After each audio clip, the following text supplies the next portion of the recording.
Sehingga ketika amal sudah habis, maka kesalahan orang yang dia bicarakan, yang dia gibahi itu diberikan kepada dia. Inilah sebangkrut-bangkrutnya orang. Bismillahirrahmanirrahim. Assalamualaikum warahmatullahi wabarakatuh.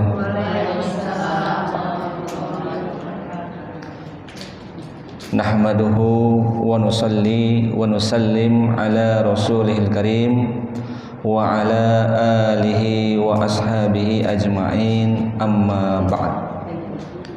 Bagaimana kabarnya ibu-ibu semua? Alhamdulillah sehat Bu ya, Masya Allah. Kita tidak henti-hentinya wajib kita bersyukur, berterima kasih kepada Allah. Sampai saat ini Allah memberikan kita umur yang panjang, badan yang sehat, rezeki yang cukup. Ini semata-mata anugerah yang terbesar dari Allah Subhanahu wa ta'ala. Kesehatan, nikmat makan, minum, melihat, ini nikmat yang besar dari Allah. Tidak akan terasa besar nikmat ini kalau belum dikurangi oleh Allah. Kapan sudah dikurangi baru terasa. Kalau sudah tiada baru terasa itu. Matanya buram sedikit aja udah nggak nikmat. Ya. Asam urat sedikit aja sudah nggak nikmat. Kakinya kesandung batu sudah nggak nikmat. Jadi semua itu nikmat daripada Allah Subhanahu wa ta'ala. Maka jamaah yang dirahmati Allah Subhanahu wa ta'ala, Masya Allah, ibu-ibu ini dengan semangat datang ngaji, menuntut ilmu ini, Masya Allah. Nabi sabdakan, barang siapa man salaka tariqan yaltamisu fihi ilma, sahhalallahu lahu tariqan ilal jannah. Kata Rasul, barang siapa yang memudahkan langkah kakinya menuju majlis ilmu agama maksudnya, sahhalallahu lahu tariqan ilal jannah, maka kelak besok Allah Subhanahu wa ta'ala akan mudahkan langkah kakinya menuju surga Allah Subhanahu wa ta'ala. Amin, mudah-mudahan kita semua ini. Jamaah yang dirahmati Allah Subhanahu wa ta'ala, menuntut ilmu ini jaminannya adalah surga Allah Subhanahu wa ta'ala. Para malaikat Allah itu ridho, senang, puas kepada hambanya yang menuntut ilmu agama. Fa innal malaikata la tadahu ajnihatiha ridhon li talibil ilm. Para malaikat itu rela membentangkan sayapnya untuk dilalui oleh penuntut-penuntut ilmu agama karena ridho kepada orang yang menuntut ilmu agama. Puas. Allah, malaikatnya senang. Kemudian yang ketiga, Nabi sabdakan, man kharaja fi talabil ilmi fahuwa fi sabilillah hatta yarji. Barang siapa yang keluar untuk menuntut ilmu agama, kata Nabi, maka dia dihitung fi sabilillah sampai dia pulang ke rumahnya. Mudah-mudahan duduk kita di sini diridhoi oleh Allah Subhanahu wa ta'ala, dihitung fi sabilillah oleh Allah Subhanahu wa ta'ala, memudahkan langkah kita menuju surganya Allah Subhanahu wa ta'ala. Amin ya rabbal. Makanya karena ini perkara besar, fadilahnya besar, setan itu nggak suka gitu. Kalau manusia itu berbondong-bondong ke surga itu nggak suka. Sudah pernah berjanji di hadapan Allah, ya Allah, ketika dikeluarkan setan iblis dari surga, berjanji, ya Allah, panjangkan umurku, aku akan ganggu semua manusia untuk sama-sama menemaniku di neraka. Maka setiap amal-amal yang mendatangkan ridha Allah, pahala Allah, surga Allah itu diganggu sedemikian rupa supaya jangan, supaya temannya banyak di neraka. Itulah godanya setan, kerjanya seperti itu. Maka kita bersyukur, Masya Allah, dimudahkan untuk pengajian ini, diistiqomahkan. Kemudian jamaah dirahmati Allah Subhanahu wa ta'ala, ibu sekalian, ini materi kita adalah tentang bagaimana bahayanya ghibah. Kita ini hari demi hari, setiap saat kita ini beramal.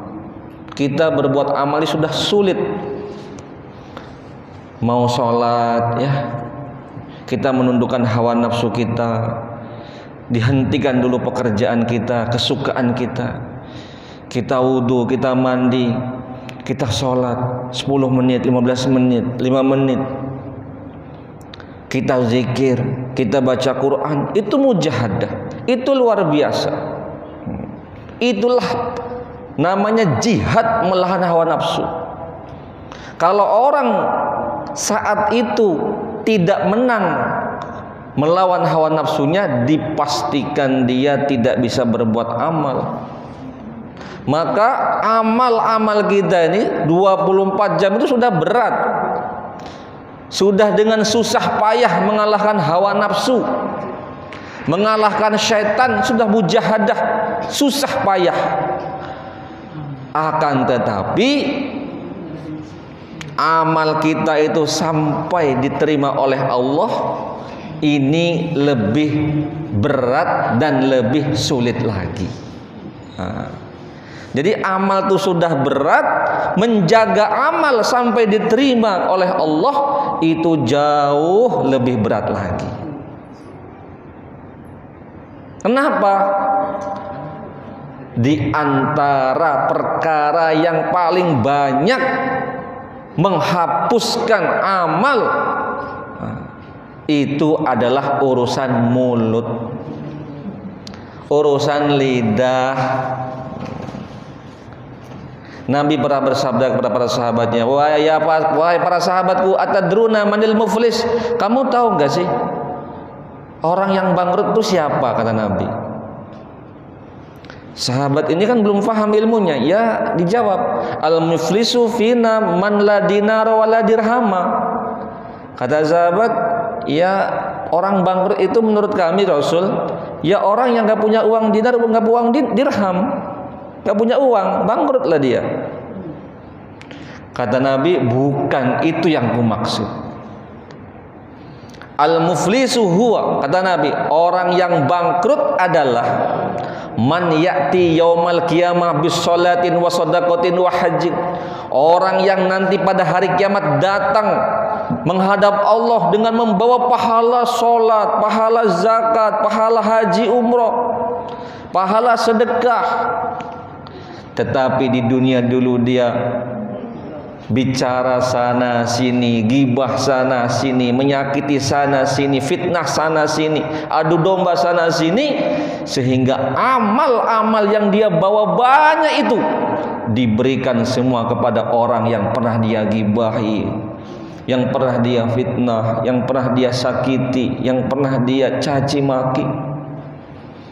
Sehingga ketika amal sudah habis, maka kesalahan orang yang dia bicarakan, yang dia gibahi itu diberikan kepada dia. Inilah sebangkrut-bangkrutnya orang. Jadi gibah ini sudah hadisnya sahih, ayat Qur'annya juga sahih. Quran nggak ada yang nggak sahih. Quran sahih. Ini perintah Allah. Dalam Al-Quran disebutkan, ya ayyuhalladzina amanu jtanibu katsiran minadh-dhann inna ba'dadh-dhanni ismun. Wahai orang yang beriman. Jadi yang ghibah itu orang beriman kadang-kadang, bukan orang fasik. Orang fasik, orang kafir itu udah nggak ada hukum, sudah jelas dia hukumnya syirik. Orang beriman maksudnya supaya jangan sampai kamu rugi. Ijtanibu katsiran minadh-dhann, jauhilah oleh kamu. Ini perintah. Jauhilah oleh kamu berburuk sangka, karena sebagian prasangka itu adalah dosa. Persangkaan yang buruk itu dosa. Berburuk sangka bahasanya suudzon. Suudzon itu udah dosa, ibu-ibu. Ini kayaknya ini habis ini nih. Dalam hati belum diucapkan itu udah dosa. Maka sulit sih orang tuh, masya Allah, kok bisa berbaik sangka itu, positive thinking bahasa Koreanya itu kan, itu sulit.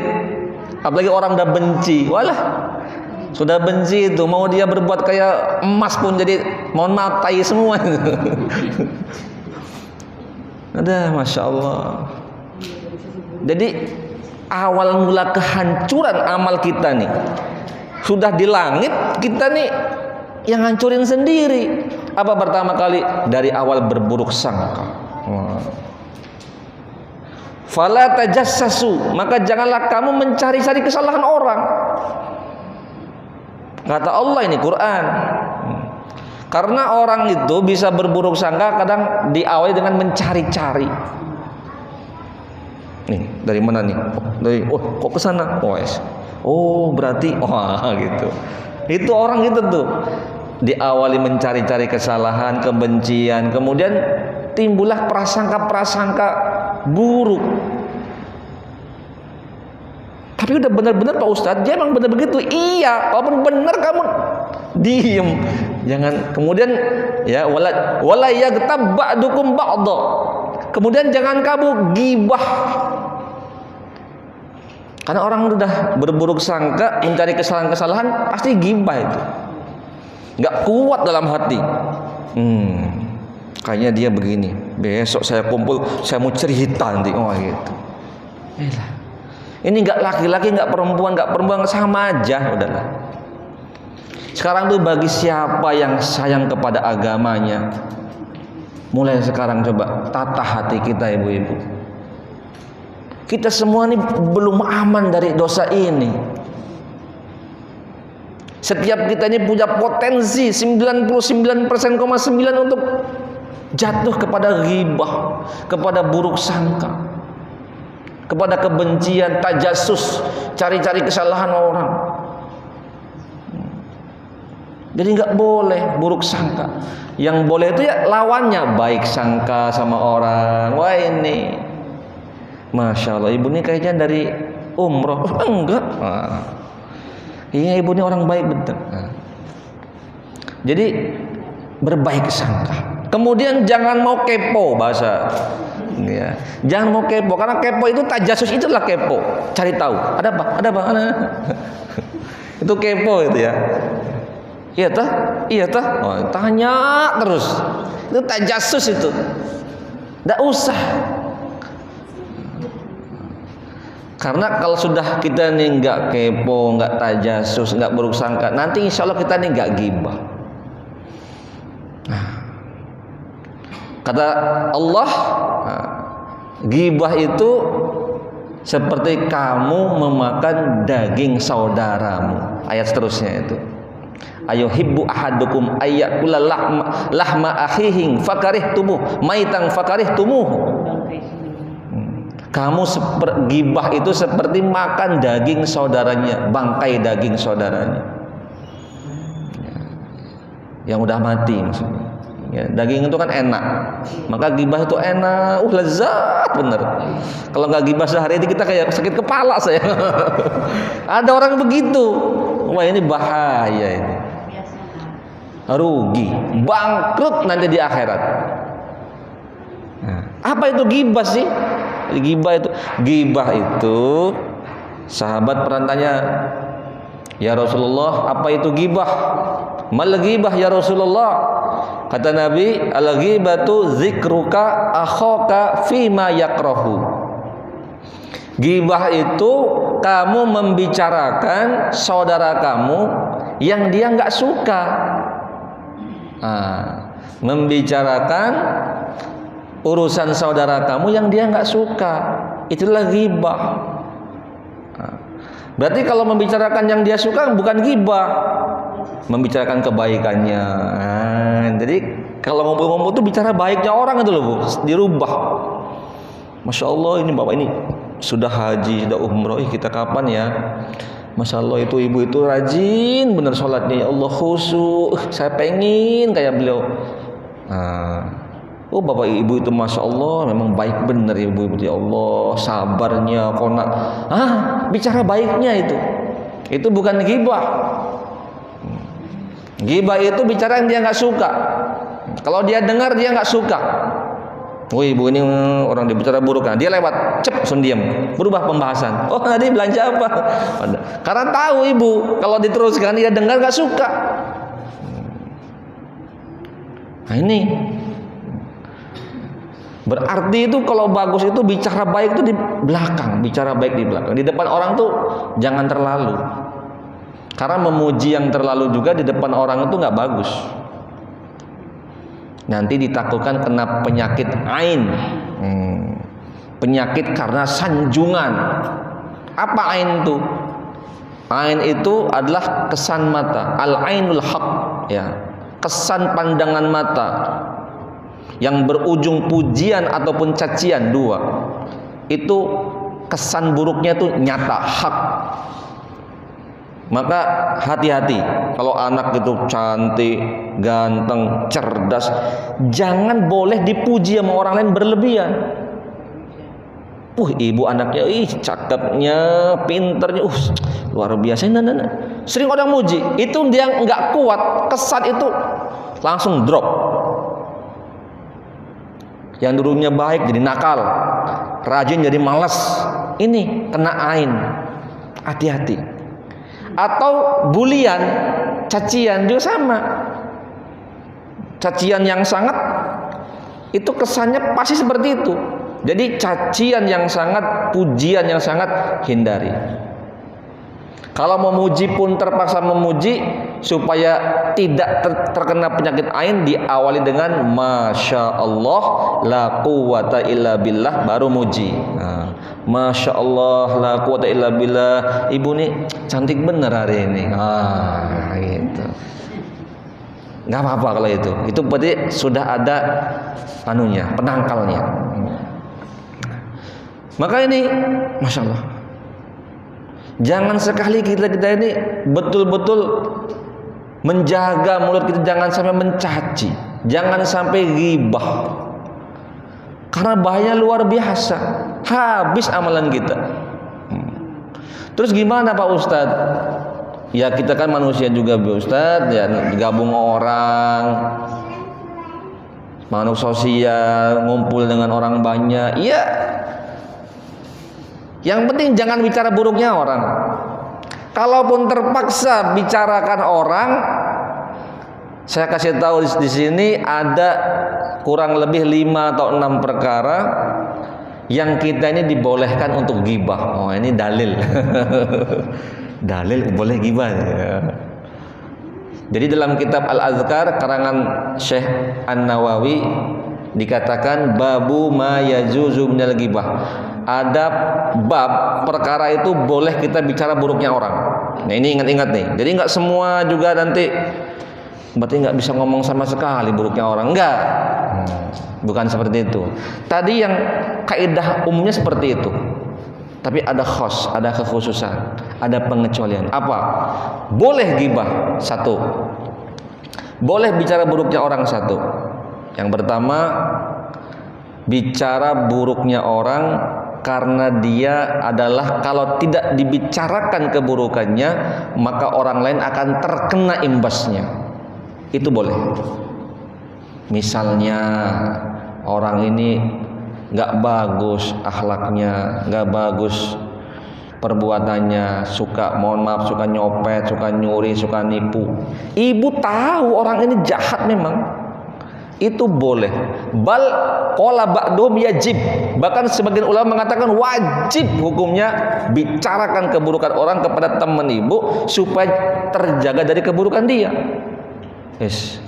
Bestiku, Bu, jangan ini Bu. Jangan sama orang itu.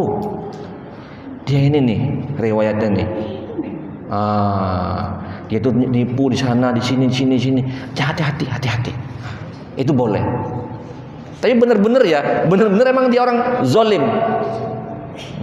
Jangan karena kebenciannya, ini orang baik-baik dikatakan karena udah benci, wah hati-hati, itu gibah masuknya.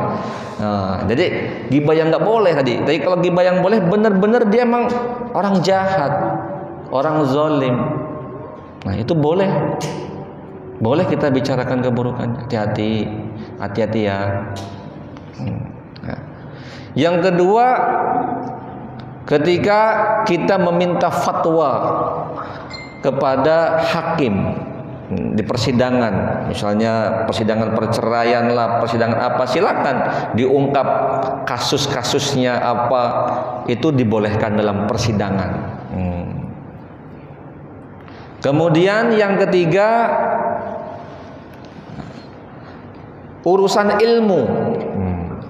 Boleh urusan ilmu itu kita bicara demi ilmu yang benar, boleh kita bicara buruknya. Contoh misalnya, ada seorang ulama ceramahnya ini secara Quran hadisnya sudah keluar dari yang benar, boleh kita demi urusan ilmu, urusan agama.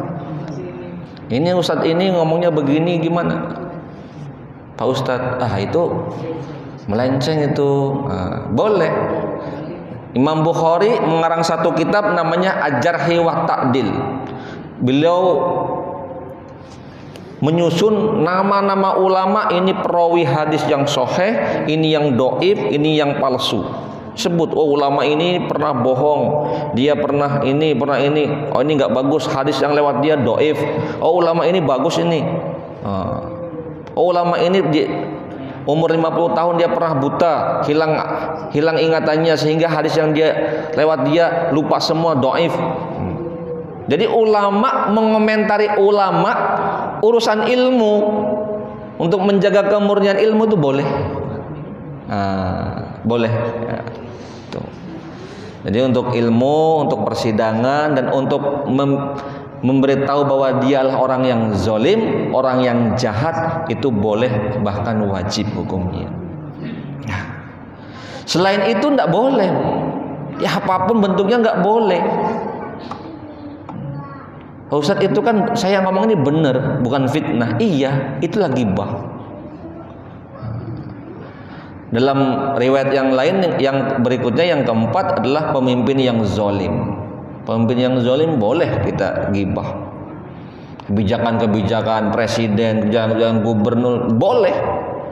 Yang zalim ya, itu boleh gitu. Nah, tentu ini kita harus hati-hati. Tentu harus hati-hati. Namanya nanti memberi persaksian ya, memberitahu orang bahwa ini orang nggak bagus, itu secukupnya, sekedarnya. Sekedarnya. Secukupnya, sekedarnya. Kalau lebih nanti juga bahaya. Maka harus hati-hati benar dalam urusan ghibah ini.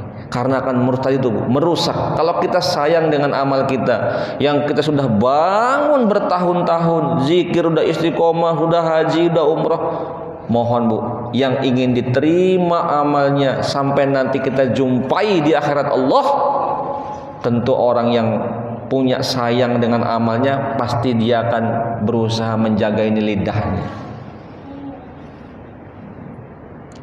Lah, bagaimana cara taubatnya dari ghibah ini? Cuma satu jalannya, cuma satu taubatnya. Apa? Taubatnya ini adalah meminta maaf kepada orang yang kita sakiti, minta ikhlasnya, minta ridha, jujur. Assalamualaikum Bu, saya ada urusan sama Ibu. Ada apa? Saya mau ngomong sebentar aja. Boleh sih nggak? Bisa. Ada apa Bu? Ini kemarin nih, mohon maaf, saya ini nggak sengaja terlena bicara buruknya Ibu. Gitu. Bicara apa? Ya Ibu kemarin dapat arisan, kemudian foya-foya anak. Saya ngomongin Bu, saya tuh iri. Berani nggak? Nggak ada yang berani. Terlepas nanti Ibu yang gibahin itu memaafkan ataupun tidak, orang yang sudah minta maaf ini sudah dihapuskan dosa gibahnya. Ya. Harus gentle Bu. Kalau kita udah pernah gibah tuh, nggak cukup ya Allah maafkan saya telah, nggak bisa. Hak adami itu harus sesama manusia. Allah akan memaafkan hak adami kalau kita sudah minta maaf sesama hak manusia, sesama hak anak Adam. Nggak bisa. Kita ngambil barangnya, mohon maaf, orang lain, kemudian tobat. Ya Allah maafkan saya, ya Allah kemarin telah ngambil barang Ibu ini. Gak bisa cukup. Allah akan mengatakan, Allah sudah mengatakan, kalau hak sesama manusia minta maaf dulu. minta ikhlasnya, kembalikan barangnya, baru nanti minta maaf sama Allah. Tapi kalau hak itu hakullah, hak yang urusan langsung dengan Allah, itu langsung ke Allah bisa. Contoh, kita dulu berbuat maksiat ya, yang dilarang sama Allah, kita khilaf, langsung sama Allah. Ya Allah, setahun yang lalu aku telah berbuat khilaf ya Allah. Itu langsung. Kita ninggalkan sholat, kita maksiat ini A, B, C, D. Itu langsung ke Allah. Tapi kalau salahnya kita ini kepada sesama manusia, kata Allah, ke manusia dulu minta ikhlasnya, baru aku akan maafkan. Masuk pada suami, minta ikhlasnya. Makanya perintah itu pada suami, minta ikhlasnya, minta maafnya itu. Karena kesalahan-kesalahan kita kepada suami atau sebaliknya suami kepada istri tidak akan Allah maafkan sebelum si suami dan istri ini saling meminta maaf. Maka sekali lagi ibu-ibu yang dirahmati Allah Subhanahu wa taala, kita amalnya sudah sulit, amal dengan penuh pengorbanan, penuh tantangan, susah payah menahan hawa nafsu dan godaan syaitan sudah sulit. Tapi lebih sulit lagi menjaga amal-amal kita untuk sampai diterima oleh Allah Subhanahu wa taala. Ini jauh lebih sulit lagi. Nah, perkara yang paling banyak menghancurkan amal-amal kita ini semua adalah urusan dengan mulut dan lidah kita. Satu perkara aja, lidah. Maka ibu-ibu semua, mulai saat ini bagaimanapun caranya ini, bicara yang baik-baik, berpikir yang baik-baik. Ini agama sudah. Saya mah Pak Ustadz, jadi diri saya sendiri aja, saya mah begini. Ya udah, ini sulit orang seperti ini. Namanya kamu berubah. Saya mah udah begini bawaan saya Pak Ustadz, saya mah begini dan jeplak ngomongnya. Jangan begitu. Ini kok kekurangan dalam agama kita bang. Saya mau ngomongnya jeplak begini Pak Ustadz. Ya kadang orang sering tersinggung. Jangan, dirubahlah. Kalau mau agama kita baik, dirubah. Jangan kemudian kita ini, ya saya kan begini, saya orangnya begini. Ya kita kan ngaji, ingin berubah, ingin amal-amal kita ini diterima sampai Allah, tidak hilang kembali, tidak diberikan kepada orang kita gibah. Kita belajar, Bu. Kita ini nggak ada yang sempurna, tuh nggak ada. Paling tidak kita tahu kekurangan kita. Mana waktu-waktu, mana perbuatan yang membuat amal saya habis tuh mana? Dijaga. Kita punya masing-masing tanggung jawab menjaga amal-amal kita sampai nanti kita dipanggil oleh Allah. Kita akan jumpai di sana. Oh, masih utuh amalan saya ya Allah. Alhamdulillah. Tadi orang yang mengatakan saya mah orangnya gini, saya mah jeplak-jeplak aja terserah saya. Nanti ya rugi sendiri nanti. Nah, baru ngoceh-ngoceh mana ya Allah, sama saya dulu sedekah, udah haji, udah umroh. Dulu ngaji dikasih tahu. Malah ngomongnya saya mah begini orangnya, nggak boleh gitu. Kalau watak itu yang tidak ada kaitannya dengan larangan Allah, silahkan. Mungkin kebiasaannya makannya banyak, ya kan, bawelnya perkara yang lain lah, sama anak-anak, mungkin ya, tidurnya banyak, ngorok, itu terserah itu makan itu. Tapi kalau urusan dengan agama tuh mohon dirubah. Jangan ngomong saya mah begini, jangan. Urusan makan banyak, shopping, terserah. Yang penting uang sendiri, halal, terserah, itu mah nggak masalah. Nggak perlu dirubah juga nggak apa-apa. Tapi yang urusan dengan kekurangan, yang urusan dengan agama, terutama lidah ini yang bisa menghabiskan, menghancurkan amal kita, tolong kita berubah, jaga pelan-pelan, dihindari, jaga, ditahan, ngomongnya nggak banyak. Nah begitu. Nah, mudah-mudahan ngaji kita yang sebentar ini ada manfaatnya, kita bisa ditolong oleh Allah supaya berubah sifat-sifat buruk kita, diganti oleh Allah dengan sifat-sifat yang baik, sehingga amal-amal kita mudah diterima oleh Allah Subhanahu wa taala. Kita akan jumpai besok utuh di yaumil kiamah nanti. Amin ya rabbal alamin. Ada waktu 10 menit sesi tanya jawab, silakan yang mau tanya bab apa saja lah. Kalau bisa saya jawab di sini, kalau tidak bisa PR buat saya, insyaallah. Ya.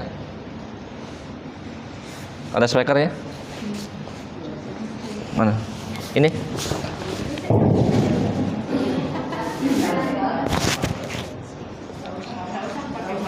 Oh ya, ya silakan Bu. Waalaikumsalam.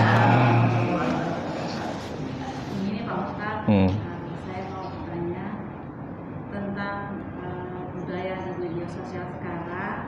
Kan sebagian besar ibu-ibu itu kan suka memposting di FB atau di WhatsApp yang aneh-aneh, yang seperti pas kita makan diposting, kita dandan cantik diposting, terus kegiatan sehari-hari dan juga prestasi-prestasi anak-anak itu juga kita sendiri diposting. Apakah itu bisa menimbulkan katakan penyakit? Iya. Terus bagaimana cara mengatasinya? Kita ingin posting tapi bukan untuk menimbulkan ain. Yeah. Kedua, dokter yang membahas tentang ghibah. Kalau kita harus meminta maaf kepada yang pernah kita gibahin, kan kita lupa nih Pak Ustadz, kita gibahin kan, namanya kita manusia biasa, kadang ada satu atau dua yang kita pernah membicarakan orang, dan apabila kita minta maaf seorang itu, apakah tidak menimbulkan rasakan dia, oh berarti kamu sering ngomongin saya gitu, itu gimana Pak? Iya. Terima kasih Pak Ustadz. Iya. Pertanyaannya berat ini.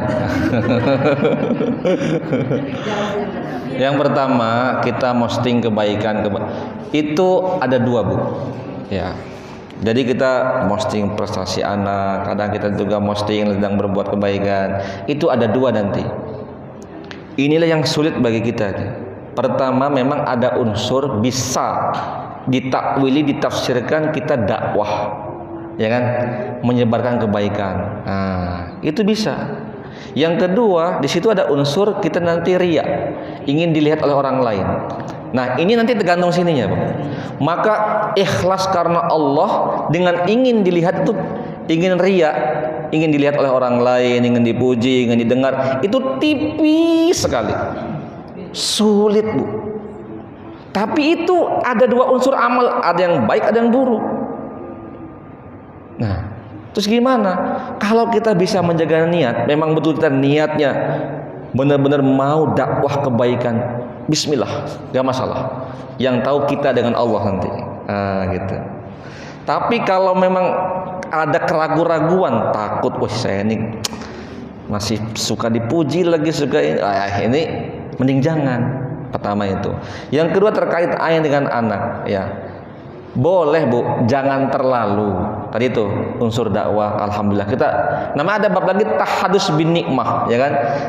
Fa amma bi ni'mati rabbika fahaddis, dengan nikmat Tuhanmu ceritakan, perintah. Nah, ketika orang menceritakan nikmat juga ada dua unsur itu. Satu, memang dia ingin benar dari hati, ingin menceritakan nikmat Allah. Ada yang kedua, ingin pamer. Itu tipis lagi bedanya itu. Sulit banget memang. Kalau urusan dengan ikhlas itu sulit. Yang tahu hanya kita ini dengan Allah. Bisa jadi awalnya ikhlas, pertengahannya kita belok, ya. Kapan kita udah dibangga aja, selesai kita. Misalnya posting satu kebaikan, wah ikhlas betul, ingin dakwah, ingin tarus bin nikmah. Awalnya aja ada orang muji, Bu, ibu nih masya Allah anak kaya. Dalam hati, anak siapa dulu, anak gue gitu loh. Bangga, selesai itu. Jadi itulah hati. Makanya hati itu kan kolab, yang selalu berbolak-balik. Gak bisa dia tetap, itu sulit. Kolbun tuh yang berbolak-balik. Maka pertama kali untuk membentengi dari ain, ya, ini resep dari kiai saya. Pertama kali setiap malam itu mandi ayat. Ini bentengnya tuh baca ayat kursi sekali, Qul huwallahu ahad sekali, Falak sekali, itu minimal ya. Anas sekali, tiupkan di tangan. Tiupnya itu tanaful itu bukan sekedar niup, tapi ada semacam dikit-dikit air ludahnya gitu. Jadi mohon maaf kan gitu. Jadi bukan cuma bukan. Ada yang keluar dikit, liur dikit, bukan cuah juga bukan. Dengan tiupkan badan kita, anak kita, gitu kan Bu. Itu yang paling ampuh untuk membentengi anak-anak daripada ain. Setiap malam belum tidur. Jadi Allah jaga itu. Yang kedua, kita nanti juga jangan sampai jadi asbab keburukan untuk orang lain. Maka kalau memuji itu tadi tuh diawali dengan Masya Allah la quwata illa billah. Bukan la haula wala quwata ya, beda. Masya Allah la quwata illa billah, pendek. Masya Allah la quwata illa billah. Itu bagi yang muji. Bagi yang kita nanti takut dipuji orang yang belum paham, bentengnya ayat kursi sekali, Al-Ikhlas, Al-Falaq, An-Nas. Itu minimal sekali tiupan. Kita, suami, anak semua. Termasuk toko, Bu, usaha, ruko, kendaraan itu juga bisa kena ain. Nah ini nih, belum ada yang tahu nih. Bisa kena ain. Kendaraan bagus, beli Fortune baru, dipuji orang, wih bagus ya, terbaru. Nggak lama jedek, nabrak apa, penyok. Itu kena ain. Atau tabrakan, nauzubillah, atau dicolong orang, dicuri. Itu ain. Maka kiai-kiai saya itu buat stiker tuh, Masya Allah la quwata illa billah. Semua mobilnya tempel itu semua. Nah, itu kalau ibu lihat ada mobil itu orang paham berarti. Masya Allah la quwata illa. Bahasa Arab tulis. Nah, tempel di mobil. Itu jimat supaya enggak kena penyakit ain. Itu kalau yang paham itu. Terus yang kedua? Yang kedua tadi lupa saya. Oh iya dah. Kita pernah bicara teman kita aib ghibah, kemudian kita pengen minta maaf. Bicara aja, Bu. Enggak apa-apa. Pas empat mata. Bunda, saya ini mau minta maaf banget. Jangan yang kemarin ngomongnya lah. Dulu kan kemarin juga kan dulu kayak gitu. Dulu tuh saya pernah ghibahin Bunda. Lupa ngomong apa, jadi ngomong buruk lah. Saya ingin minta maafnya, minta ikhlasnya. Lebih baik sakit di situ di dunia ini daripada nanti di akhirat. Mau kita amal kita diambil sama dia? Gak mau kan? Supaya dijaga jangan Allah pindahkan, minta maaf di dunia ini. Apapun yang terjadi. Berarti kamu selama ini ya dulu Bunda. Ya saya makanya baru ngaji kemarin saya ini takut amal saya habis. Maka dalam hal ini orang yang paling beruntung adalah orang yang digibahin. Oh sudah, dia orang transfer pahala ke dia semua. Ya seperti itu. Jadi memang harus minta maaf. Gak apa-apa, lebih baik kita dihukum di dunia. Memang dia benci gak apa-apa. Tapi ibu udah selesai dengan dia urusannya. Adapun nanti dia balik benci, urusan dia. Nanti kan dia ganti gibahin ibu. Oh kamu selama ini, dia ngomong temennya, selama ini sih dia ngomong saya. Wah, ganti ibu dapat transferan pahalanya. Ibu udah tobat, dia baru mulai ceritanya. Ya seperti itu. Ya itu bagi orang yang sayang dengan agamanya, dengan amalnya, kita mulai berbenah mulai sekarang. Gitu. Dan ini siapapun bisa kena. Udahlah, ustadz lah, nggak ustadz, alim, awam, pejabat, kena semua. Makanya bagi yang sayang dengan agamanya, ya mulai sekarang diatur gitu. Bicara banyak boleh gak? Boleh, tapi yang penting jangan ngomongin orang. Bicara pekerjaan, bicara teori, buku pelajaran, silahkan. Bicara banyaklah. Tapi jangan sekali bicara keburukan orang, itu yang masalah gitu. Lagi, udah habis waktunya. Satu lagi. Saya Pak. Iya. Gibah itu memang rasanya gurih ya Pak. Tapi kan para perempuan tuh menggibah karena ada asapnya Pak. Ada apinya. Iya. Memang yang digibah itu perkara yang benar gitu misalnya. Iya. Ini waktunya nyapu nggak nyapu ya gitu Pak misalnya. Tapi mau sama teman kelompok boleh nggak Pak? Maksudnya kita itu termasuk gibah nggak? Kalau ngomongin di belakang tuh gibah.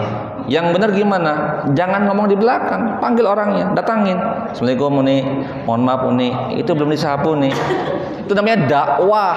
Kalau itu, Jangan ngomong orang, oh ini nggak sholat nih, neraka ini. Nggak boleh. Datang ke rumahnya, assalamualaikum, masya Allah bapak ini orang mulia. Ayo pak, sholat pak. Begitu. Dia langsung tegur. Itu baru dakwah namanya watawasaw bil haq watawasaw bis sabr.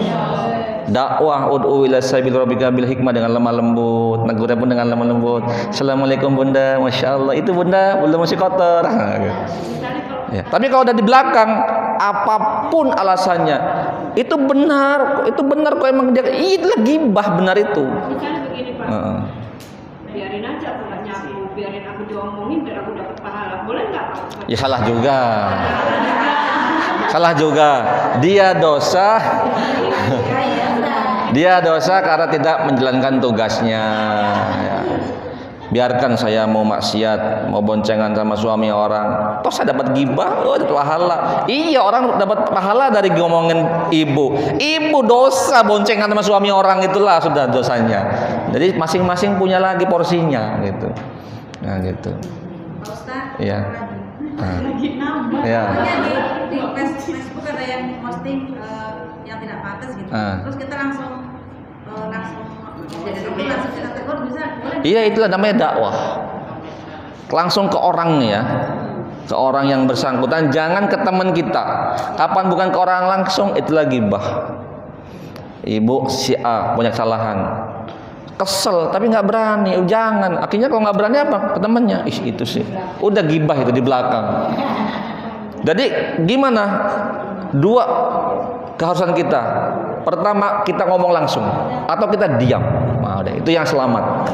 Ngomong langsung atau diam. Yang ngomong ke orang itu lagi gibah. Memang nikmat gibah tuh, ya Allah nikmat bener kan. Dengerin orang ini bagaimana hukumnya dengerin orang gibah. Dalam kaidah dikatakan man ridho bil maksiat fahuwa maksiat.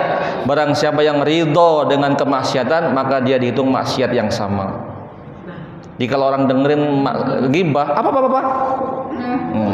dan dia menikmati, masya Allah, dia dihitung sama seperti gibah. Caranya gimana? Nyingkir. Udah masuk ke gibah nih. Izinnya saya ada ini mau BMA. Alasan aja nyingkir. Ya itu baru dia terselamat daripada gibah itu. Atau yang kedua, dia berani dakwah. Gibah lo ini. Gitu aja. Kalau berani, kalau nggak berani pergi. Nah, itu pilihannya itu. Nggak ada yang lain. Nah, itu. Kalau kita sudah ngomong nih ya, dia kan ngomongin pejabat presiden, tiap hari ngomong keburukan presiden ya. Nah, terus ngomong udah sih, nggak usah ada. Udah sih pak, namanya presiden ini. Nah, itu termasuk dosa apa? Atau dia marah pak kalau kita bilang kan, udah nggak usah ngomongin presiden keburukan. Nah, tapi itu kan kenyataan presiden kita ini. Misalnya. Nah, itu kayak mana cara mengatasi orang yang suka ngomongin nanti. Ini istilahnya udah sibuk, jangan ngomong terus gitu ya. Iya, jangan ngomong itu sih pak. Nanti ini apa dosanya enakan pak presiden kita ada dosa, kita yang iya. Gimana ngatasinya? Ngatasinya ya biarkan aja orang. Kita kalau udah ada dalilnya, ya tadi tuh makanya saya bilang, ya ngomong pun semua kepakai dalil tadi, dalil bolehnya kita gibah di antara pemimpin yang zalim. Ya kita pun tadi saya bilang kan, sekedar cukupnya saja. Nah itu, jangan berlebihan karena presiden juga ada baiknya juga, ya kan? Kan pro kontra ada, maknanya ada yang baiknya juga ada. Itu nggak mungkin orang tuh buruk semua, nggak ada. Pasti ada sisi baiknya, maka cukup secukupnya. Ya isu apa mungkin kita nggak cukup itu aja. Jadi jangan sampai malah ke personal. Yang kita kritik kan kebijakannya, bukan orangnya. Kalau kapan udah ngeritik orangnya, fisiknya, body shaming bahasa Koreanya kan, itu udah nggak boleh, itu udah dosa. Ini apa ini bahasa binatang keluar, ya nggak boleh. Nah, jadi kebijakannya yang kita kritik. Nah, bukan orangnya. Kalau orangnya dia orang Islam. Kita menasihati dia itu dosa kayak Pak. Menasihati. Yang menasihati jangan gini. Yang kita nasihati itu Iya, kalau nasihat itu dakwah, itu nasihat itu nggak bagusnya. Nasihat itu baik semuanya, walaupun kita belum bisa mengamalkannya. Jadi kalau lagi nasihat itu, namanya nasihat itu langsung ke orangnya. Nah, kapan udah pura-pura nasihat tapi ke orang lain tuh jatuh ke gibah juga. Jadi langsung ke orangnya, Bu. Dua pilihan kita, langsung sampaikan ke orangnya dakwah atau kita diam. Udah itu yang selamat. Maksudnya? Maksudnya gimana? Kan dia waktu kita dengar tapi diam kan kita dengar. Iya, itulah kita tuntutan agama, dengar kan? Simpen di sini aja. Simpen. Ya Allah, kirimkan aku pemimpin yang adil. Nah, gitu doa. Gitu. Doa aja udah. Kalau nggak berani ngomong, diam. Sudah itu. Dua itu juga. Kalau kita udah ngomong ke orang, sudahlah, apapun itu sudah namanya ghibah. Itu. Kecuali tadi itu ya, ini ada orang penjahat, perampok, nah itu. Ya. Ghibah ringan atau berat itu sama aja ya? Sama aja. Ghibah ringan, ghibah berat. Sama aja. Itu akan menghancurkan, ya. Jadi ingat-ingat, Bu, kalau kita nih udah ngomong orang, waduh, amalan saya hancur, amalan saya bangun nih hancur, habis. Jadi itulah motivasi kita. Itulah ujian kita. Sudahlah, nggak bisa lain, ujian. Kadang greget, ya Allah. Nah, kalau greget ke orang langsung, itu bukan ghibah. Sini, kamu tuh nggak boleh ngomong. Kalau kita atasan ke bawahan enak lagi tuh, malah langsung aja marahin tempat. Kamu nggak boleh gini ya. Nah gitu. Atau kita simpan, kita doa aja sama Allah. Doakan ya Allah, rubahlah dia. Ya Allah, jangan hilangkan dari hatiku ya Allah kebencian kepada dia, Allah. Ya Allah, masukkan kepada aku ya Allah mahabbah, cinta kepada dia, Allah. Itu. Karena yang membuat benci, membuat cinta juga hakikatnya Allah Subhanahu wa taala. Itu. Makanya jangan suka tadi itu tajassus, cari-cari kesalahan orang, kepo lainnya, enggak usah. Itulah awal dari kita ini enggak bisa nahan ghibah tuh, awalnya kita kepo sama kehidupan orang. Nah, itu. Kalau kita tawajuh dalam kehidupan sendiri, ngurus anak, ngurus suami, ngurus rumah tangga, agama saya, wah udah, itu mudah. Walaupun ya kadang-kadang tapi mudah gitu. Tapi kalau udah kepo sama orang, waduh, sudah itu susah. Ya, insyaallah ya. Cukup ibu-ibu semua? Ya, insyaallah mudah-mudahan diterima oleh Allah Subhanahu wa taala. Ada benarnya semata-mata daripada Allah Subhanahu wa taala, ada kekurangan, kekhilafannya itu daripada saya pribadi. Mohon ampun kepada Allah, mohon maaf kepada ibu-ibu semua. Tutup dengan doa kifarah majelis. Subhanallah wa bihamdihi, subhanakallahumma bika asyhadu an la ilaha illa anta astaghfiruka wa atubu ilaik. Assalamualaikum warahmatullahi wabarakatuh.